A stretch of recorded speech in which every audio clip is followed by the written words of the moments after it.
How's it going, everybody? It's Pixelated Pat, and I'm back in another episode of our Pokemon Crystal Randomizer Hardcore Nuzlocke. After crossing the sea and becoming the king of the pirates in the last episode, our mission today is plain and simple: get our 5th gym badge, hit up the Lake of Rage, and maybe catch some encounters along the way. After adding our new friend Steelbro to the team, I was excited to give him some reps in today's game, so without further ado, let's get things underway.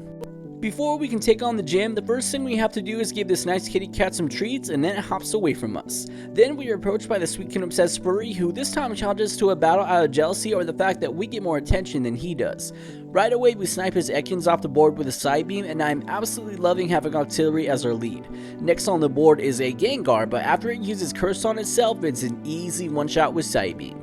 For his last Pokemon, he brings out a Kingler, so we counter it by sending out Soar, effectively ending Gengar's curse, and we are lucky enough to avoid getting damage coming in, but not lucky enough to hit our first Razor Leaf. While our second Razor Leaf does wind up hitting, the stomp we took was a little bit too much damage, so we take Ivysaur and swap it into Laxus to finish things off. After asserting social dominance over the Suicune furry in a Pokemon battle, we tell him to get the fuck out of our sight so we can take on the gym. I was nervous over the possibility since I was going in a little bit under leveled, but I had faith in my squad that we could pull through. The first guy, who easily looks like he could be a Saiyan, is of absolutely no threat to us as he sends out a Quillfish that we quickly KO with a pair of side beams. We are then forced into the next battle right away, but the next Saiyan only has a Smoochum that we knock out after we switch into Laxus and hit it with Headbutt. Next on the board, we are met with a Jolteon. While I initially sent out Kathy to nullify any of its electric type attacks and land a Surf in the process, I ultimately decided that it was time to debut our new friend Steelbro the Steelix. From there, our fastball Steelix does his best impression of a dwarf by digging a hole and KOing the Jolteon on the very next turn. We are then faced with the infamous Electrode, but it's nothing to worry about since we already have a solid counter out. While Dig doesn't KO it, the very next Strength does, taking Electrode off of the screen. After asserting dominance over the Saiyans by using the boulders to display my physical prowess, the last trainer starts off the battle by sending out Togepi that we drown with Surf. His next Pokemon is a Skarmory, but all it takes is a pair of Octazookas from Octodad to snipe it out of the sky. And finally, he sends out a Wooper that we cut down with Razor Leaf from Ivysaur, and so we can finally challenge the King of the Saiyans. Before the battle, the King of the Saiyans attempts to intimidate us by lifting a boulder, but we remain unimpressed, and so the battle for the 5th badge begins. I led with Soar going into the battle since I had a potential stall-out strategy in mind, but he turned out to be the perfect lead when his first Pokemon is a Wartortle. After failing to deal any damage to us, Wartortle falls to a pair of Razor Leaf attacks, leaving us with only his ace, Sneasel. From there, I send in our new friend Steelbro to take care of our foe, and so he does in 3 turns with 2 Rock Throws and a Strength on our way to our 5th gym badge of the run. Upon obtaining our 5th gym badge, our level cap is raised to 31 since we'll be taking on Price before we take on Jasmine. After dealing with the King of the Saiyans, we are approached by his wife, who was so impressed by her show of dominance over her husband that she gave us the Hawktua. Now let's just hope she doesn't pull a meme coin rug pull.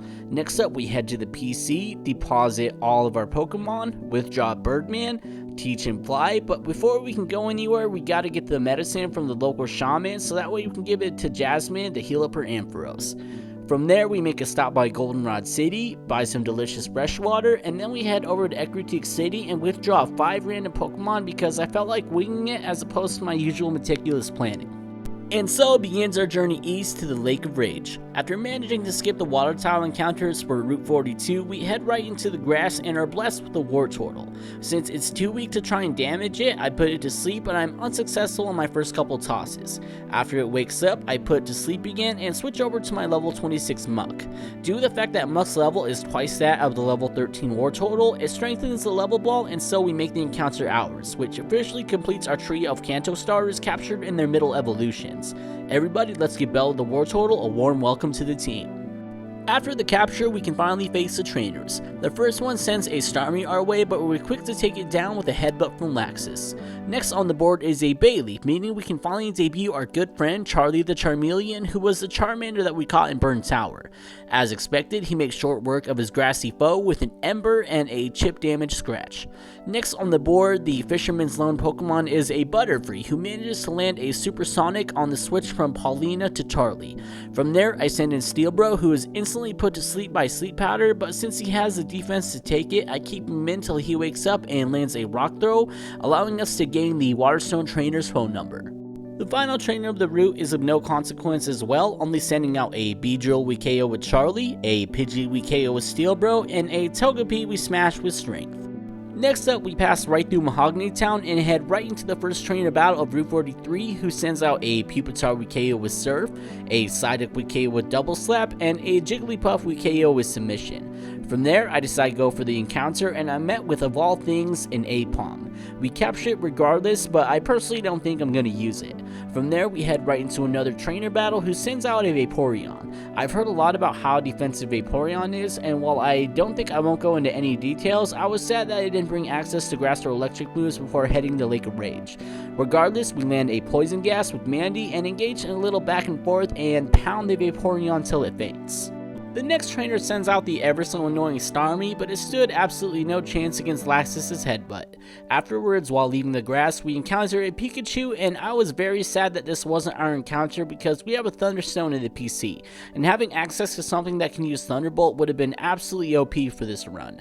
Moving right along to the next trainer, he brings up how Sasuke roasted him for being weak, which must make him pretty lame because we've been roasting Sasuke the whole game. To make it worse, he has a Nidoran while he normally has a Nidoking, making him even sadder than he is in the mainline games.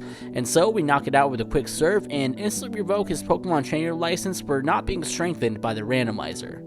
The Fisherman was of no consequence either, KOing his Vulpix, Dratini, Primeape, and Houndour, all with Paulina, who I'm sure was more than happy to be back on the screen after spending a couple episodes on the back burner. Finally, we end the route by taking on the last trainer's Elekid, who falls quickly to the strength of Steel Bro. Now, due to the fact that I made a mistake while randomizing the ROM means static Pokemon like Gyarados will remain unchanged, I will instead be going for the Pokemon in the water as my Lake of Rage encounter. Our Lake of Rage surfing encounter is Ivysaur, but due to the fact that we have the Dupes Claws active, it means we can go for another roll. From there, I decide to fish and wind up encountering a Shelder, which is good news for us because we have a Water Stone in the box. After putting it to sleep and weakening it with Double Slap, we capture it with the Good Rod boosted Lure Ball that we got from Kurt and add our new friend Sheldon to the team. Now we have officially reached the climax of the episode where I decide to battle Gyarados anyways because I like Pokemon battles. After putting it to sleep at Paulina, we send in Steelix and pretty much just spam Rock Throw from there until we're able to knock it out, and so that is our Lake of Rage experience. That being said, we have reached the end of the episode, so as always, I want to take a moment to thank all of you absolute legends who made it to the end. Next episode, we will be doing some Team Rocket battles, so make sure to stick around if you don't want to miss out. That being said, I hope you all have a wonderful day, and I'll see you in the next one. This is Pixelated Pat, signing off.